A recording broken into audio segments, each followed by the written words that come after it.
Olá a todos, sou Marcos Vieira, médico nefrologista da Fundação ProRim. E esse é o ProRimcast, o videocast sobre saúde e prevenção da ProRim. No dia 27 de setembro é o Dia Nacional de Doação de Órgãos. Durante todo o mês de setembro são realizadas campanhas, ações de conscientização e mostrando a importância da doação de órgãos. Um dia tão importante e conhecido também o mês como Setembro Verde.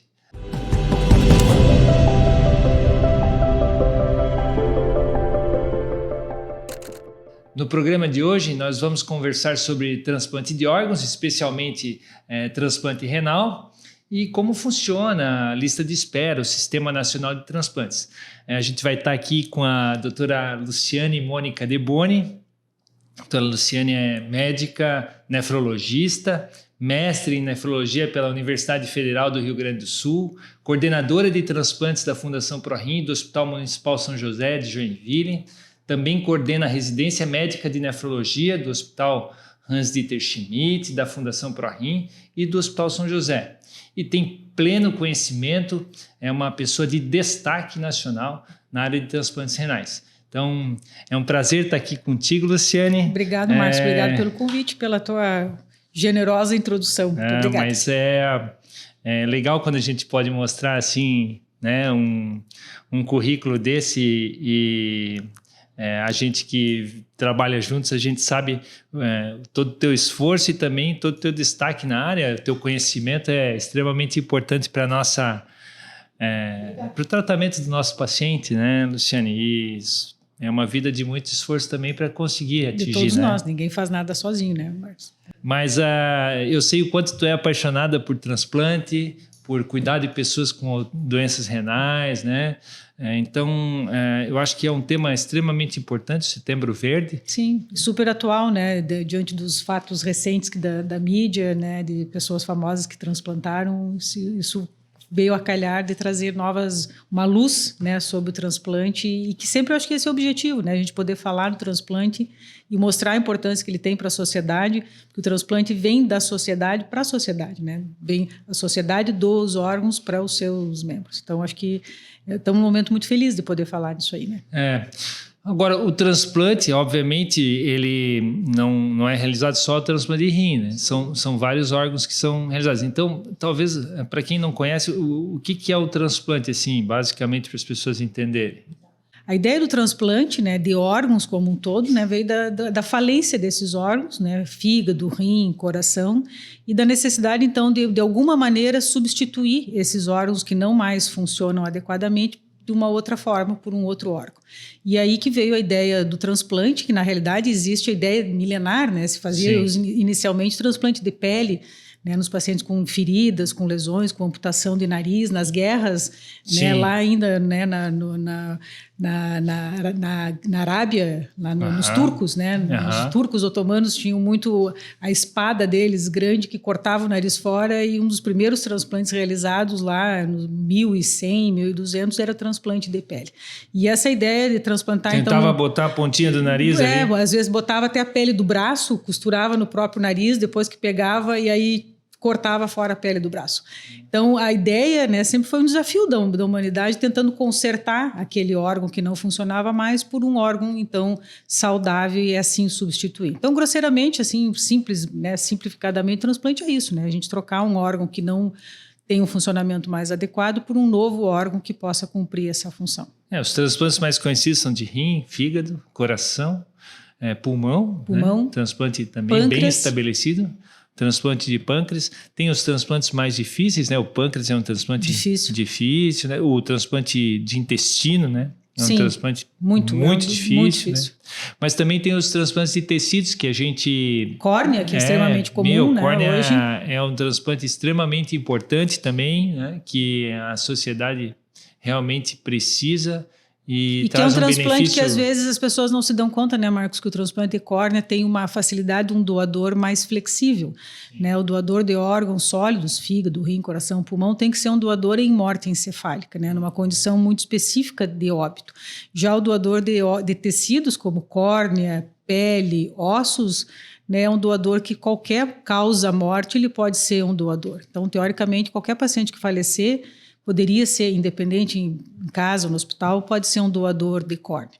E muitas vezes é esquecido essa possibilidade, né, que pode partir essa ideia desde a família, ou muitas vezes a equipe de transplante do hospital vai abordar. Mas a ideia, né, teoricamente, não deveria existir uma lista de espera para córnea, né, porque teoricamente, infelizmente, temos muitas pessoas que vão a óbito e que poderiam fazer a doação dessa córnea e assim a gente poder zerar essa lista de espera de córnea, né, de tecidos. Sim, e como a gente está falando do Setembro Verde, é uma ação que seria muito forte, né, se a gente conseguisse com que as pessoas fizesse esse processo de doação de órgãos, essa reflexão, né? Essa reflexão. Uhum. A gente sempre fala de conversar isso em casa, porque quem doa, na verdade, é a família. Né? Perfeito, é isso aí. A gente não tem uma legislação que obrigue ninguém a doar, ainda quem vai autorizar, embora tenha o desejo da pessoa que deve ser comunicado à família, mas em última análise, em último momento, quem vai fazer essa doação e autorizar é o familiar, responsável por aquele paciente que está em morte cefálica. Então, isso acontece no Brasil, né? Porque existem diferentes legislações no mundo. Sim. Mas no Brasil, sim, a gente é regido por uma lei, né? Que quem está, obviamente... autorizado a permitir a retirada dos órgãos são os familiares. Isso. E tem um Sistema Nacional, o Sistema Nacional de Transplante, né? Que se divide em várias centrais no estado. Inclusive, tu é da Câmara Técnica de Nefrologia aqui do estado, por ser coordenadora do Hospital São José. Da equipe de transplante. Da equipe de transplante. O Brasil se baseou muito no modelo espanhol, né, Marcos? Que tem uma captação invejável no mundo inteiro, o país que mais capta na proporção da sua população. E o Brasil se inspirou no modelo deles, que tem uma central nacional, centrais estaduais e centrais regionais. O Brasil, a gente não evoluiu para muitas centrais regionais, né? Nós temos centrais estaduais que têm os hospitais que são captadores, então, que fornecem órgãos para essa lista estadual. Então, hoje o nosso sistema, né, tem uma lista estadual em cada estado, que permite que os pacientes possam estar inscritos em uma única lista. Então, isso eu acho que é um critério de equidade que o sistema tem, então, para evitar que um paciente que eventualmente tenha mais condições não possa se colocar em várias listas ao longo do Brasil todo. Então, um paciente pode estar inscrito em uma única lista. Ele pode mudar de lista, trocar de um estado para outro, mas no momento que ele trocar, ele tem que escolher uma das duas listas, não pode estar inserido numa única lista. E é esse sistema, então, que vai gerir, né, esses órgãos que foram captados dentro dos hospitais credenciados para essa captação e então fazer essa distribuição desse órgão conforme cada órgão, né, rim, fígado, pulmão, seus critérios estabelecidos. Mas aí o Estado vai fazer toda essa organização para colocar os pacientes o transplante, eu acho que hoje é importante a gente dizer, né, Marcos, que o transplante no Brasil ele é muito transparente. A gente tem todo um processo onde tudo é rastreável desde a captação desse órgão, como que ele foi distribuído, por que ele foi para o paciente A e não foi para o paciente B, quais foram os critérios que foram utilizados. E isso hoje, com a informática, tudo dentro do programa do Sistema Nacional de Transplante, e cada paciente que está em lista, ele recebe o seu número de registro, que a gente chama então RGCT, que é o Registro Geral da Central de Transplantes, onde ele pode acompanhar, inclusive, quantos órgãos eventualmente foram ofertados potencialmente para ele, que não foram compatíveis do ponto de vista imunológico, enfim. E isso tudo mostra um processo muito transparente, muito acreditável, né? Eu acho que muito confiável do Brasil. E eu acho que isso que é importante as pessoas saberem. Se fala muito, às vezes se questiona, né, de comércio de órgãos, de transplante clandestino, que no Brasil hoje seria praticamente impossível. Tu não tem como fazer um transplante num hospital que não fosse credenciado. Mesmo que tu fizesse, esse paciente depois não conseguiria receber a medicação para evitar a rejeição que é fornecida pelo Estado. Todo transplante tem que ser comunicado ao Estado, ou seja, hoje o transplante no Brasil sempre foi, na verdade, né, muito confiável e rastreável. O Sistema Nacional de Transplantes é o maior sistema público de transplantes do mundo. Do mundo, né? Do mundo. Isso é um orgulho para quem, eu acho que desenvolveu essa ideia e também para quem participa dele, que a gente faz transplante, então a gente fica muito feliz que isso possa acontecer. Mas explica um pouquinho, porque as pessoas acham que quando o paciente que precisa fazer um transplante entra, aqui falando dos rins, né? Tem doença renal crônica, faz diálise e ele está querendo fazer um transplante. Então ele vai, faz uma consulta e ele está pronto para... A equipe diz que está para fazer. Como é que é a história da lista ou da fila, que as pessoas confundem bastante isso? Todo paciente, é importante nós lembrar também, Marcos, né, que em tese todo paciente renal crônico que já está em diálise, ele tem a priori indicação do transplante, porque é uma das opções de tratamento, assim como a diálise, é uma opção de terapia renal. Pelo menos tem que ser avaliado. Ele tem que ser avaliado. Tem que ser avaliado, não, ele poderia ser avaliado. Se ofertado a ele essa possibilidade e ele ser avaliado por uma equipe de transplante, ver se ele tem condições de transplante. Uma vez que ele tem condições, que ele vai ser inserido numa lista, ele vai ser tipado a sua genética, que a gente chama então de HLA, que são os antígenos de compatibilidade dos leucócitos, que isso é um código genético que todos nós temos e que não muda. Esse código genético são basicamente 6 genes que a gente detecta e examina nesses pacientes, que geram 6 números. A gente brinca até que é uma cartelinha de bingo. E ele vai ter esses 6 números dele e ele vai ser listado na lista de receptores do estado com esses 6 números. Então, quando eu tiver um doador falecido, vai ser feito o mesmo processo de tipagem desse doador. Então, no momento da morte encefálica, a central vai buscar material desse paciente, um sangue ou linfonodos, e fazer essa mesma tipagem do HLA. E o próprio sistema vai buscar dentro daquela lista qual o receptor mais compatível para aquele doador específico. Então, por isso que não existe uma fila para o transplante, porque eu vou entrar agora e tem 10 na minha frente, não existe. Vai ser uma lista conforme cada doador, dependendo da genética desse doador, buscando naquele pool de receptores que estão aguardando qual daqueles que estão lá é o mais compatível. Lembrando que tudo isso é feito antes, respeitando o sistema ABO. Então, antes de olhar a genética desse paciente, o HLA desse paciente, a gente olha a compatibilidade ABO. Na verdade, no transplante do doador falecido não é nem a compatibilidade, sim a identidade, né? Porque no transplante do doador falecido a gente só transplanta O para O, A para A, B para B, B para B, né? Embora um doador, teoricamente, O pudesse doar para qualquer outro receptor. Mas para que tu tenha uma certa equidade, como a maioria das pessoas são O, se eu ainda pegar os doadores O e transplantar nos receptores de outros tipos sanguíneos, o O só pode receber de O. Então, ele vai ter menos chance de poder depois receber um transplante. Então, para garantir uma maior chance igual para todos os pacientes, se respeita, então, o ABO. Então, não é fila. No caso do rim, não é fila, ele é por compatibilidade. A partir de um doador específico. Uma pessoa pode, infelizmente, ficar muitos e muitos anos se não aparecer um rim bem compatível para ele, e outra pode aparecer de um dia para o outro como um bem nós já compatível. Tivemos, né? E ser paciente ele na ser sexta-feira chamado, e no dia seguinte o paciente ser chamado, ele ser porque chamado. ele era o mais parecido. Mas é também porque é a maior chance de dar certo o transplante, né? A compatibilidade faz dar certo, aumenta a chance de dar certo e também de ele viver mais tempo com o transplante. Sim, esse é um critério científico, né? Se usou esse critério até também porque ele tira a pessoalidade de qualquer pessoa ter que escolher quem vai ser o receptor, mas isso porque quanto mais compatível, menor o risco de rejeição e, consequentemente, maior a taxa de sucesso desse paciente, desse transplante, especialmente a longo prazo. Legal.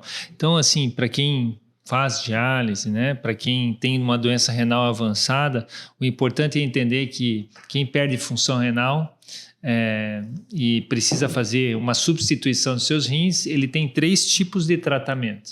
Então, a hemodiálise, a diálise peritoneal, que é a diálise que se faz em casa, e o transplante renal. Tem outros métodos de diálise também, que são diálises domiciliares, né? Mas que não são tão presentes no Brasil. Mas são outras alternativas que se chamam diálise domiciliar, hemodiálise domiciliar, né? Mas aqui no Brasil, basicamente, são hemodiálise, diálise peritoneal e transplante renal. Então, o transplante é um tratamento. Importante reforçar isso, né? Que não passar essa ideia de cura, né? Embora o transplante seja dessas 3 modalidades aqui dá uma melhor qualidade de vida, porque o paciente não vai precisar vir no hospital, na clínica, 3 vezes por semana fazer a diálise, a hemodiálise, nem a diálise peritoneal.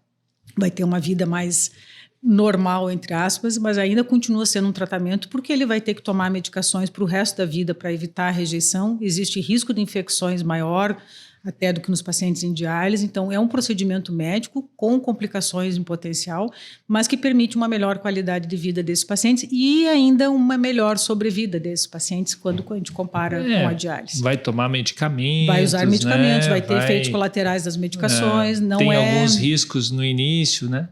O transplante... Sim. Pode ter mais infecções, né? Primeiro, né, riscos inerentes ao próprio procedimento, uma cirurgia de grande porte feita num paciente grave, um paciente renal crônico em diálise é sempre um paciente grave. De risco aumentado. E, além disso, tu acrescenta todas as medicações que a gente é obrigado a fazer para evitar a rejeição desse órgão, e essas medicações vão ter que ser tomadas o resto da vida, né? E vão ter efeitos colaterais ao longo prazo, em graus maior ou menor, a depender do paciente, e a gente vai tentar lidar com isso e minimizar esses efeitos colaterais para permitir que ele tenha uma melhor sobrevida a longo prazo com menos efeito colateral e maior qualidade. Rejeição, infecção, as infecções são oportunistas realmente, e graves, doença cardiovascular, que é o que a maioria da população, né, morre da mesma forma, né? Então, hipertensão, diabetes, são doenças que vão continuar sendo prevalentes nessas pessoas. Mas, obviamente, isso, mesmo com essas complicações, traz qualidade de vida para o paciente. Lembrar que a doença renal, né, Marcos, é uma doença terminal. Se a gente não tiver, às vezes as pessoas imaginam assim, eu não quero fazer diálise. Ninguém faz diálise porque quer. Né? As pessoas fazem diálise porque elas não têm outra opção, porque elas têm um órgão que não funciona mais. E sem os rins a gente é incompatível com a vida. O tratamento que substitui o rim, né, ele é um tratamento fundamental, né, essencial no momento que o rim não funciona. Então, realmente é um tratamento diferenciado. Salva vidas. Foi uma descoberta, né, uma invenção lá nos anos 50, né, a hemodiálise, que mudou o curso de uma doença gravíssima. Que até então era fatal. Que era fatal. E o transplante também. O transplante começou também lá em 54, né? O primeiro transplante em Harvard, né? Em 1954, com 2 irmãos gêmeos, univitelinos, né? Gêmeos idênticos, porque até então, em 54... Transplante de irmão gêmeo é mais fácil. Não se tinha imunossupressão. Sim, foi possível porque eles eram gêmeos idênticos, né? Porque ainda não se tinha drogas imunossupressoras potentes o suficiente para evitar a rejeição. Mas foi um enorme passo, né, do Joseph Murray, que faleceu com 93 anos, ganhou o Prêmio Nobel em 1990 por esse feito, que foi o que abriu as portas do transplante e tornou o transplante hoje um procedimento de rotina, né, o que foi na época um grande acontecimento, hoje é um transplante de rotina que, por exemplo, só em Santa Catarina, quantos centros de transplante a gente tem? Mas é merecido realmente um prêmio Nobel. Absolutamente. Realmente é uma diferenciação uma coragem, na vida, né, da sociedade. Uma coragem de buscar novas opções. E você já falou aqui de complicações, mas a gente também não falou sobre quem pode ser doador de órgãos. Se a pessoa vir a falecer, então o médico o paciente está na UTI, quadro grave, e o médico identificou lá que um paciente morreu, porque a morte cerebral, morte cerebral, ele morreu. Uhum. Para deixar claro que as pessoas às vezes acham que a morte é quando interrompe as batidas do coração.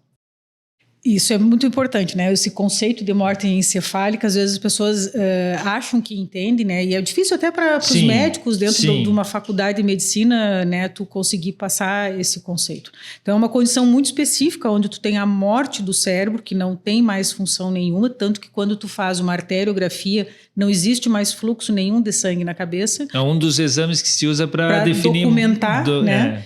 E a gente sabe, qualquer um de nós sabe que se tu tiver falta de oxigênio no cérebro mais do que 4 minutos, o cérebro morreu e a pessoa vai morrer. Se tu te afogar, ficar embaixo da água por mais de 4 minutos, tu vai ter morrido. Então, esse é o mesmo conceito. O cérebro é como se a pessoa tivesse sido decapitada.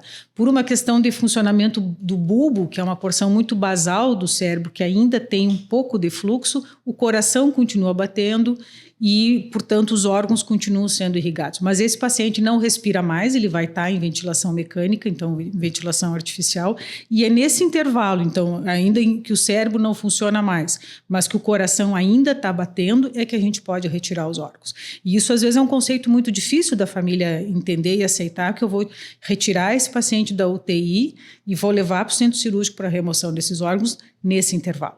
Se eu não fizer isso, ele vai acabar parando o coração de qualquer forma. E foi a partir dessa observação de pacientes nessa situação, lá nos anos 60, em morte encefálica, que mesmo se tentando manter eles vivos em UTI, com todo o suporte, se viu que nenhum desses pacientes que tinham essa condição saiu, né?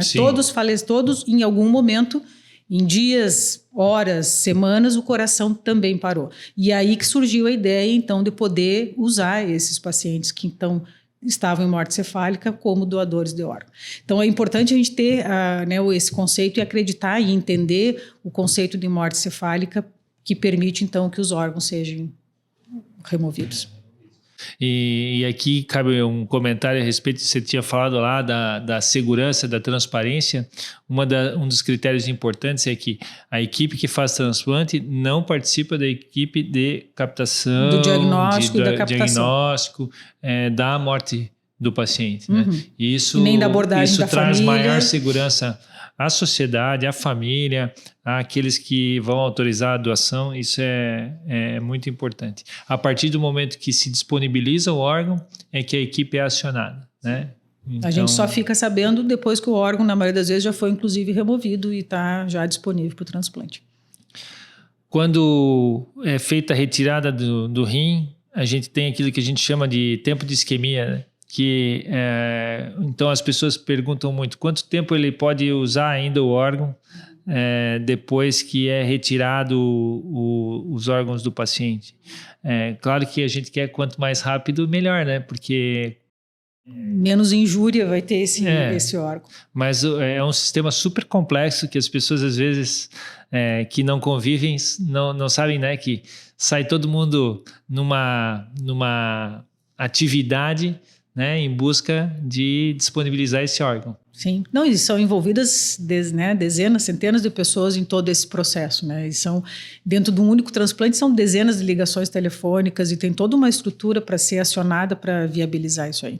Então, esse tempo de isquemia, que a gente chama, né? Então, desde o que tu retirou o órgão lá do doador até que tu efetivamente colocou nesse receptor e abriu os vasos e esse rim ou esse fígado, ou esse coração passou já a ser perfundido, passou a receber sangue, é o que a gente chama de tempo de isquemia, que varia de órgão para órgão. Quanto mais sensível esse órgão, menor o tempo.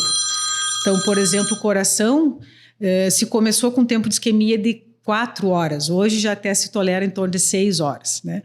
O fígado em torno de 8, 12 horas. O rim, em tese, 24, 30 horas, mas como tu falou, quanto menor esse tempo, menos injúria, menos lesão vai ter esse órgão e maior o sucesso.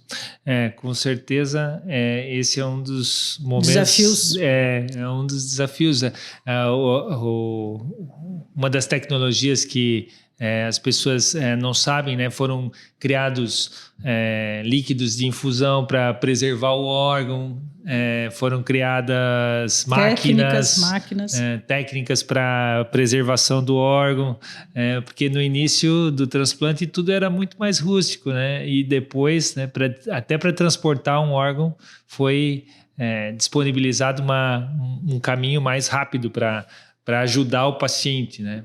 E o paciente pode ter prioridade em transplante de rim? Sim.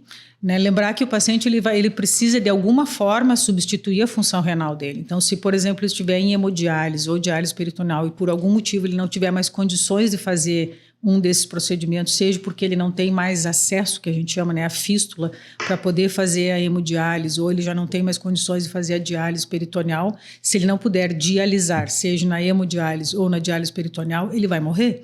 Então, nesse caso, o transplante se torna o transplante renal, que não é uma urgência, normalmente ele pode esperar por um transplante enquanto estiver em diálise, mas no momento que ele não tiver mais condições de dialisar, o transplante se torna uma urgência para esse paciente e ele pode ser priorizado em lista. E as crianças também, né? E as crianças, obviamente, são prioridade sempre em lista. A gente tem muito pouca criança, graças a Deus, em lista, porque eles são transplantados prioritariamente, né? Uhum. Então, nesse caso, o rim pode ser priorizado para algum paciente por falta de acesso vascular. Não havendo contraindicação, sempre existe a tentativa da criança transplantar, porque obviamente isso envolve longevidade, crescimento. A criança na diálise não consegue crescer, né?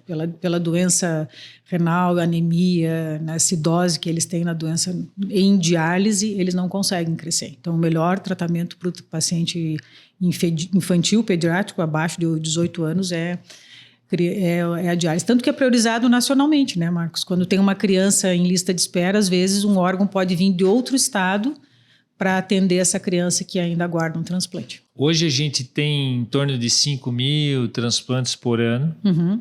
Precisaria para diminuir o número de... São 140 mil em diálise, né? Agora se acredita 150 mil. E se acredita que se fizéssemos 12 mil transplantes por ano no Brasil, isso pelo menos pararia, né? E reduziria esse número, né? E a gente vê o quanto é importante essa discussão, a conscientização em casa, a conversa, o treinamento das equipes hospitalares. Eu acho que isso faz muita diferença, porque quando os hospitais captadores captam mais, maior é a chance. Maior o número de transplantes. Mas assim, você que vive transplante aí há algum tempo, o que você acha na linha do tempo que pode ajudar mais a melhorar esse processo? De aumentar o número de transplantes? Claro que do lado de cá, né, Marcos, na parte médica tem muitas coisas que a gente pode tentar melhorar nesse processo todo de isquemia, do próprio sucesso do transplante, que hoje é muito bom, né? O transplante hoje é importante que a gente diga que tanto o doador vivo quanto o doador falecido é 95% de sucesso no primeiro ano. Claro que à medida que o tempo vai passando, alguns pacientes vão perder o órgão ou vão falecer por N complicações, como a população normal. Hipertensão, diabetes, doença cardiovascular, enfim. As pessoas têm outros problemas vão também. Vão continuar né? vivas para ter outras complicações e coisas relacionadas ao transplante. Mas eu acho que o mais importante sempre vai ser o doador, né? E a gente poder ter essa contribuição da sociedade, que é ela que nos dá os órgãos para a própria sociedade. Então, a gente nunca sabe se vai poder ser um doador ou se vai precisar ser um receptor. E lembrar que se a gente quer um dia, se precisar poder receber um órgão, eu tenho que também poder querer doar se eu puder também. Nem todos nós vamos ter morte encefálica, que é a condição que me permite fazer a doação de múltiplos órgãos, mas as pessoas que tiverem óbito desta forma, né, devem pensar com muita compaixão em relação a todos aqueles que aguardam.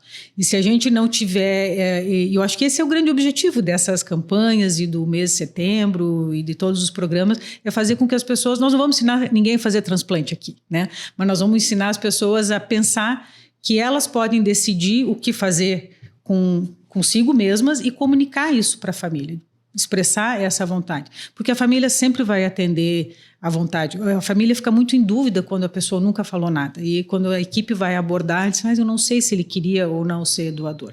E isso gera muita ansiedade para tu ter que decidir por alguém. Então, acho que o mais importante é hoje, se alguém está escutando a gente aqui nesse podcast, é refletir e pensar se quer ser doador ou não e comunicar para os seus familiares. Se eu morrer, eu gostaria de doar os meus órgãos ou não. Obviamente, ninguém é obrigado a fazer isso. Mas pensar que se tu gostaria de receber, claro, né? Tu também deve pensar que tu deve doar. Você pensasse assim, às vezes você pensa em você, né? Mas se você pensa no teu filho, na tua, né? Aí você fala, poxa vida, não existe transplante sem doador, né? Não existe. Nós podemos ter o melhor esquema de transplante do mundo, com drogas, com hospital, mas se não tiver doador, nós não temos, né? Não tem por que desistir de tudo isso. Hoje é assim. Hoje é assim. Existe um possível futuro, né? Com doador xenotransplante, que a gente chama, né? Poder usar porcos, né? Geneticamente modificados como doadores. Isso está evoluindo. Já teve 2 né? Transplantes experimentais. Muito provavelmente, nos próximos 10 anos, isso vai evoluir muito, mas a nossa realidade hoje, se eu tiver uma doença renal e eu precisar de um transplante, eu vou ter que precisar fazer um transplante com um doador falecido ou um doador vivo. Né? Então, acho que as ainda... pessoas, às vezes, aguardam, né, por novas tecnologias. Isso é uma atividade de alta tecnologia. Sim, já né? é. Já é de o alta transplante tecnologia. é altamente Mas, tecnológico. obviamente, né, a ciência está aí, os centros de pesquisa estão aí e eles vão, com certeza, identificar novas maneiras de ajudar as pessoas que têm doença renal. Tanto preservando a função renal, que a gente está vivendo nesse momento, um momento muito bom do ponto de vista da área renal, de novas medicações para ajudar as pessoas a preservar a função renal. E também na área de transplante vem tendo alguns avanços, né, como, por exemplo, esse do xenotransplante, que leva um certo tempo. Mas eu acho que também vão vir essas medicações que também preservam a função renal na doença renal crônica, também provavelmente vão ser inseridas para preservar os transplantes. Que durem mais tempo o próprio transplante. Então a gente tem uma boa perspectiva, né, na nossa área, que vai ajudar muito a cuidar dos pacientes. Mas eu acho que, acima de tudo, também trazer qualidade de vida para as pessoas, né? Que isso é extremamente relevante, né? Se a gente consegue trazer o melhor método de tratamento. Às vezes a gente fala de transplante, né? A gente quer mostrar para a pessoa que esse caminho talvez traga um benefício na vida dele, né? Então, quando a gente fala aqui de doação, né, é um tema importante para a sociedade, para a sociedade participar, refletir, e também aqui, como a gente também tem o público que é doente renal, que faz tratamento, né, de um problema tão sério, essas pessoas também podem refletir e buscar uma conversa com o seu médico, com as pessoas que tratam no dia a dia eles, para quem sabe se colocar numa avaliação para fazer um transplante, uma avaliação. Né? Uma avaliação, porque às vezes isso, né, a gente tem medo, né, de se expor a um tratamento, de fazer uma cirurgia, mas tudo isso é muito estudado, né? Não, e o paciente deve, né, ser esclarecido. O fato dele consultar, fazer uma avaliação do transplante, não significa que ele vai fazer o transplante. Então, ele vem numa consulta onde ele vai passar com uma equipe multidisciplinar e vai receber informações sobre o transplante e entender se esse é um procedimento para ele ou não.